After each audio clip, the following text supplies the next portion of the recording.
In other words, you put them on a pedestal beyond reach of redemption. Anything that's beyond reach of redemption is truth, isn't it? You make it into a truth, into a religious truth, or a belief which is unquestionable, which is a impossible situation, isn't it? Unquestioned beliefs, because a belief is already an unsubstantiated fact. But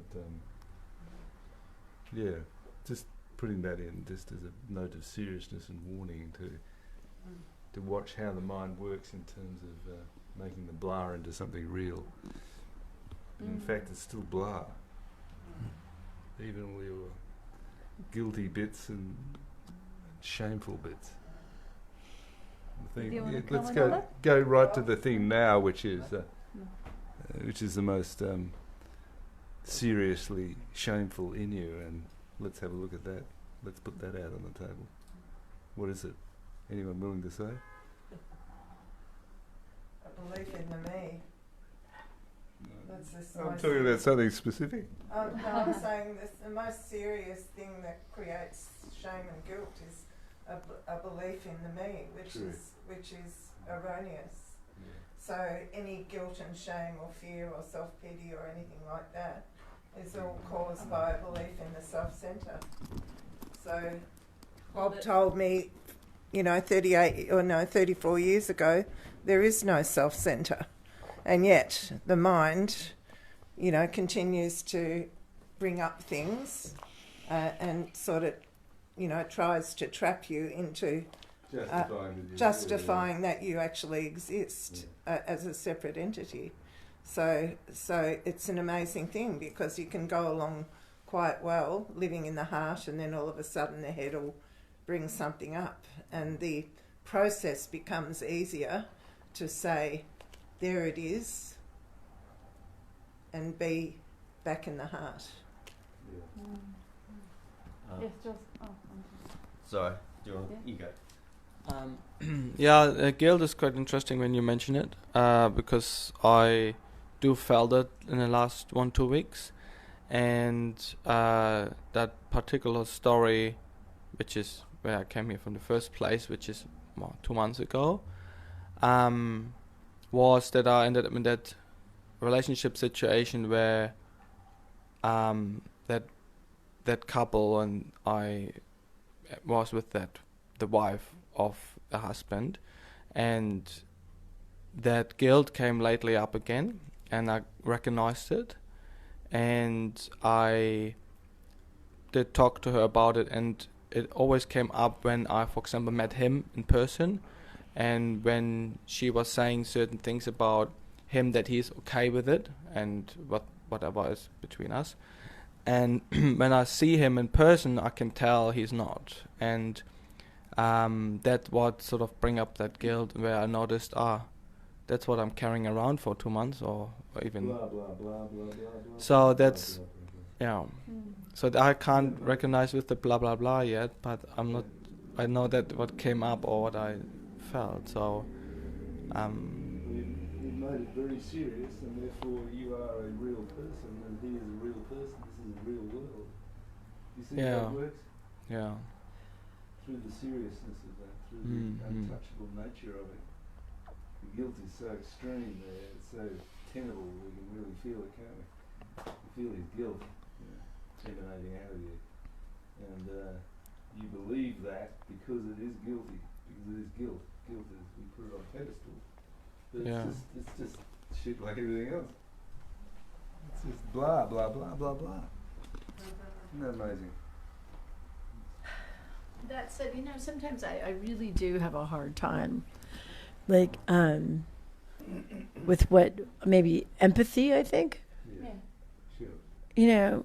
Like being empathetic, because I think it's bullshit.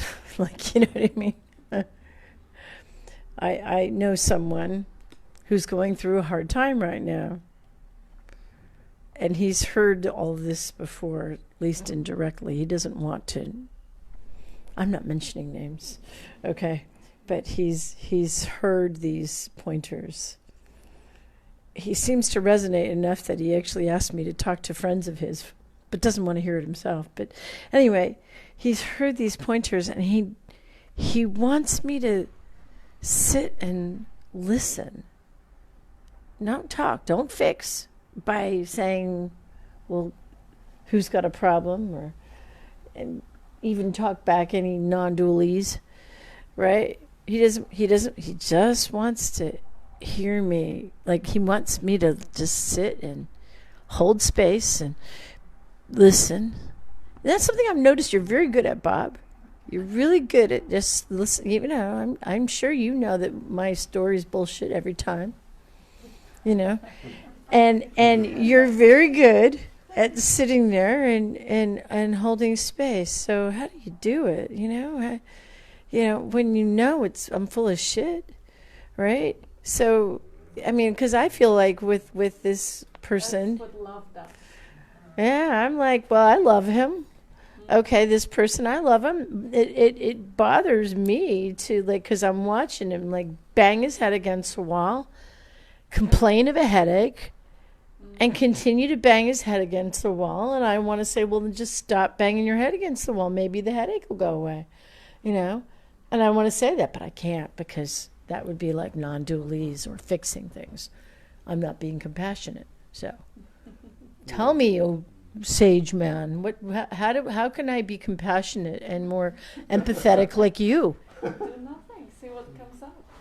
I asked him, but sorry. Just leave it as it is. Leave it as it is. So go ahead and like continue to fix if I feel like it, and just call it like I see it, is what you're saying. Because that is what it is. That's like, You mightn't be trying to fix it. Leave it as it is, whatever comes up. That's exactly what I just said. whatever comes up, which is, yeah, Well, you're you foolish. might Yeah. You might be telling him something, or whatever, or whoever it is, you know. Or you might be not. The significant thing is to recognise that this ego itself that we think we are is trying to defend itself. And that's the significant thing. As Nisargadatta says, somebody asked him, what would you do if there's a fight going on the street? He said, well, I don't know. I might jump in and get into it. I don't know what I'll do. Leaving it as it is, and we might. Whatever happens, happens. Okay. You don't have to, any particular way, say, that's not dual, not non-dual, or that's not right, or shouldn't do this. Yeah. I think it was a Facebook sharing that I saw once, where, did you want to? Okay. They were talking about how much that lacks compassion, you know, when, like, I think it was Jeff Foster, and he was talking about some guru who was with some woman who had just dealt with some traumatic blow, like the death of a child or something like that, and he's like, oh, well, you're just buying into me. Not that I would do that, like if somebody's kid had died, you know what I mean? But you know, I just felt like, well, I'm being kind of like that, you know. It's in my head, but I'm. Yeah, it's not up to you. Choose the level you go in at. Huh? You know, you must choose the level you go in at. You can't And choose. well, the choice is made for you, put it that way. Mm. If you want to be non-dualistic, get it exactly right. Bob wanted to say something. Yeah, you're going to be perfectly aware of how to react in certain circumstances and not others. You don't always go blah blah, do you? The activity that's happened up to date. Say that again? The activity that's happened up to date with it. Is that all preconceived or what? Or as it's just going on? It's just happening. Yeah. So it will left as is. No resistance. Including resistance to my not being compassionate and listening. Exactly. Yeah. Just don't have a story about Good, it. I'm fine. Sure, kiddo, don't give me this bullshit. Fine, good, I can do that. Okay. And the guy who was an asshole and told the woman that lost her child or whatever the concept is, He didn't choose to be this way. That's how the universe has constructed him by repeated conditioning. The whole universe created him to be this way. And the whole universe created Jeff Foster to be the way he is, and you and Peter and every one of us. That's why there is no doership. That's why whatever comes up is exactly what the universe brings up. Even the stories, because they are stories, and I remember we had these conversations a couple of times, that people, oh, I'm not the doer, so I can justify being a psychopath, and oh, the guilt is not real, so I will be just raping people along. And, you know, even that, the conditioning of the body to be a psychopath is nobody's choice. And using the narrative to justify it is not a choice. And using non-duality to justify being psychopathic and experiencing no shame and no guilt, because that's really what the psychopaths are. This is not a choice. And now if they didn't have non-duality, they would have used another justification. Let's say Christianity. Oh, there is no God. There is no God, therefore whatever. We're living once. There is only this moment. The whole lot is a dream. Experiencing compassion is nonsense. Nobody's real. Why be compassionate? They are all just figment of my imagination. I can abuse them to all my liking. Even that is not a choice. Even creating the self of a psychopath was the whole universe collaborating. And justification of its actions, also universe collaborating. Whatever shows up has its place in the dream, in the appearance, and as such is to be seen for what it is. Including my second guessing? Absolutely. Absolutely. And if you're a true psychopath, you're not justifying yourself at all. Oh, I don't know what's true psychopath. Everything is on a spectrum. Everyone is on a spectrum. And I have a couple of comments from Amarnath. Silence of I, mind is best mantra, sacredness, holiest. Thinking spontaneously can function without I or mind, possible like watch, do not have mind, Ramana Maharishi. And Amarnath says you and N, I is universe, does not exist in self, just a reflection or shadow, and a lot of faces. Peter, you were talking before about shame and guilt and mind and beliefs, and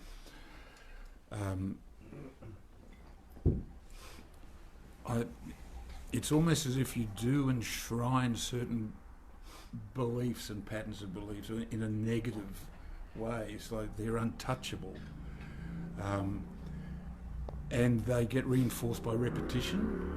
So you visit this place where you are X or Y or Z, and then you come back and visit it again, and it adds another layer of concrete to the belief. And one of the untouchable spots in me is the belief that there's something fundamentally wrong, something fundamentally wrong with me, something fundamentally wrong with life, and therefore I'm doomed in some way that I can't understand or comprehend. It's like, this isn't going to go too well, you know, and that gets revisited, but again, it's almost invisible. It's just a sort of a context to, and then it manifests in, encounters with people that I don't like, or physical illnesses, or failures in certain ways and stuff. But the fundamental altar, the underground altar is there's something wrong, fundamentally. Yeah. Thanks for that, Chris. That's fabulous. I think this is the raison d'existence, if that's the right French, of the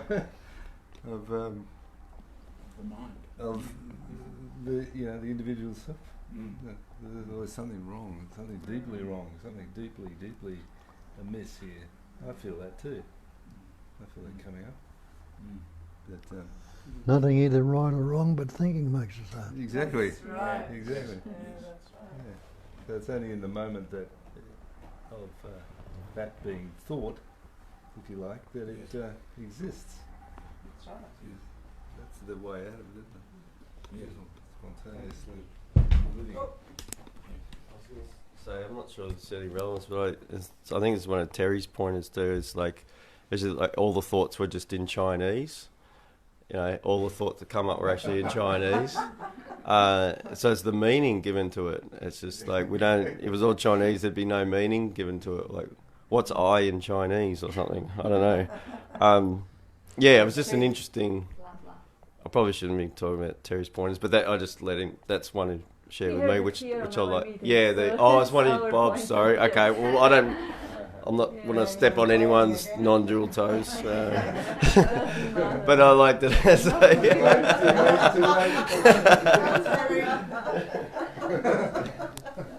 really funny. Non-dual toes, that's a good one. That's a good one, isn't it? All the pointers are just so broadly used by thousands of people in thousands of situations because they really belong to no one. That's really just the life. Amarnath says, action itself, reaction when it has I and interest in result, personal gain. Self is beyond action and reaction, though both are part of it. Love you all, thanks and gratitude. Is that one from? That's from Amarnath. Oh, Amarnath. Thank you. Yeah, Amarnath. thank you, Amarnath, and thank you all. Thank you. Thank you. Thank you. Thank you. Thank you. Thank you.